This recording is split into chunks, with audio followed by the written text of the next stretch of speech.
বেশ কয়েকটা দিন দেখছি উড়িষ্যা রাজ্যে কর্মরত বাঙালিদের ওপরে একটা অত্যাচার নেমে আসছে।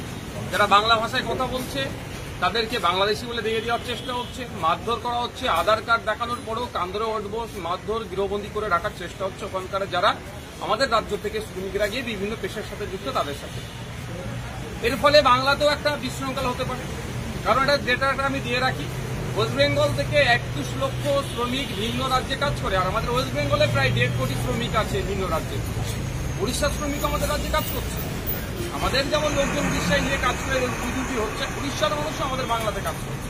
তাদের সাথে যে আচরণ হচ্ছে উড়িষ্যা সরকারকে সেই জন্য অবগতি করার জন্য এখানে আপনার সেক্টর অফিসার আছে, সেক্টর অফিসারের মাধ্যমে উড়িষ্যা সরকারের যিনি মুখ্যমন্ত্রী আছেন তাকে জানানোর জন্য অবিলম্বে এগুলো বন্ধ করা হোক, বাংলা ভাষা বলার জন্য বাংলাদেশি তকমা দেওয়া বা তাদের উপরে যে অত্যাচার নেমে আসছে বন্ধ করা হোক, আর যারা এই ধরনের বিশৃঙ্খলা করতে চাইছে তাদের বিরুদ্ধে ব্যবস্থা গ্রহণ করা হোক। এই মর্মে আজকে এসে সেক্টর অফিসারকে একটা ডেপুটেশন দিয়ে গেলাম। আজকে জাস্ট আমি একা এসেছি, সেক্টর অফিসারকে জানিয়ে দিলাম যদি এটা চলতে থাকে আগামী দিনে এসে উড়িষ্যা ভবন, এই উৎকল ভবনের সামনে আমরা বসবো, অফিসারদেরকে আমরা বেরোতেও দেবো না, ঢুকতেও দেবো না যদি এটা চলতে থাকে।